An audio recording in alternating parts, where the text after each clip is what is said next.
L'histoire, le goût de l'histoire, c'est très ancien, depuis le lycée. Et donc, en fait, ensuite, des études d'histoire qui m'ont mené, c'était assez fatal, à l'enseignement et puis à la recherche. Et un métier que je pratique maintenant depuis une vingtaine d'années, que j'ai pratiqué à l'université, après avoir fait 10 ans d'enseignement secondaire, et maintenant que je pratique à l'école des hautes études en sciences sociales. Alors raconter, on raconte des faits parce que dans les archives qu'on fréquente, on en trouve beaucoup. Donc je pratique une histoire qu'on peut volontiers appeler et qualifier d'empirique, c'est-à-dire que je pense qu'il faut être dans les archives, comprendre ce que chacun, tous les acteurs qu'on rencontre, a comme point de vue et quelle est la relation qu'il a à la ville. Expliquer ensuite, effectivement, c'est essayer de répondre à des questions qu'on se pose en tant qu'historien autour du changement. Pourquoi un projet entre dans les faits à un certain moment. En ce qui concerne la ville, c'est vrai que le projet urbain est évidemment un morceau de choix. Et on ne peut pas se contenter, je crois, ils sont intéressants en eux-mêmes, mais moi en tant qu'historienne de l'urbain, j'essaye aussi de comprendre le moment de basculement entre la conception du projet urbain et sa mise en œuvre sur le terrain.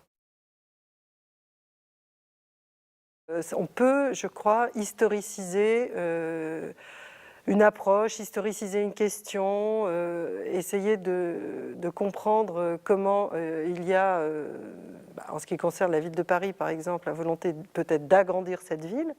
Il y a eu des velléités de le faire à plusieurs moments de l'histoire de France et de la capitale. Et je crois que c'est important d'essayer de voir effectivement à la fois les succès mais aussi les échecs des prédécesseurs. Et de ce point de vue-là, on peut apporter une sorte de profondeur de réflexion. Que l'historien devienne un expert de l'action publique, pour ma part, je suis plus réservée. Mais bon, si certains se sentent le courage d'y aller, pourquoi pas. Là où effectivement la question s'est posée de façon plus nette, c'est sur une enquête que j'ai faite sur la périphérie urbaine parisienne, donc autour de la commune de la Villette, avant l'annexion et après l'annexion, donc avant et après 1860. Et l'idée était de comprendre précisément à partir de quand cette frange urbaine pouvait être qualifiée de ville. Et de fait, un des résultats de l'enquête que j'ai menée avec une chercheuse qui s'appelle Nathalie Montel était que précisément, c'est bien avant 1860, c'est-à-dire bien avant la décision administrative et politique d'Haussmann, qu'on pouvait qualifier ce territoire de la Villette d'urbain. Alors quels étaient les points de référence ? Puisque finalement, c'est souvent le niveau de peuplement qui est choisi, mais à l'époque, ce n'était pas un critère.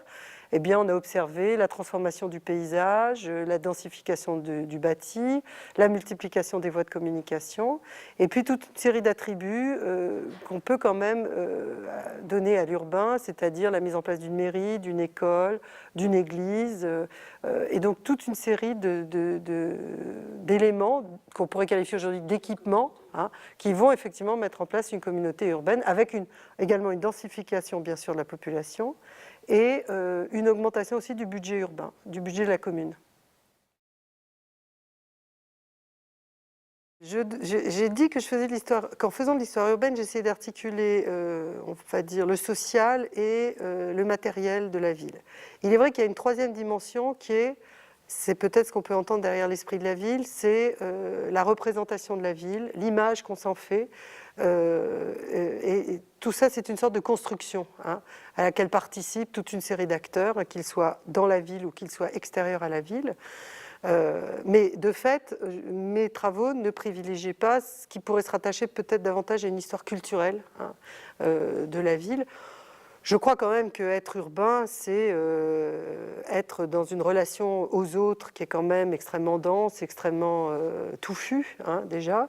C'est aussi pratiquer une ville dans tous ses espaces, qu'ils soient privés ou qu'ils soient publics.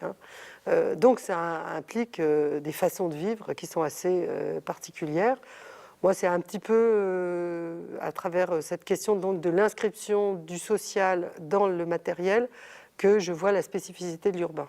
Mais évidemment, il y a des dimensions culturelles et plus imaginaires qui sont tout à fait intéressantes.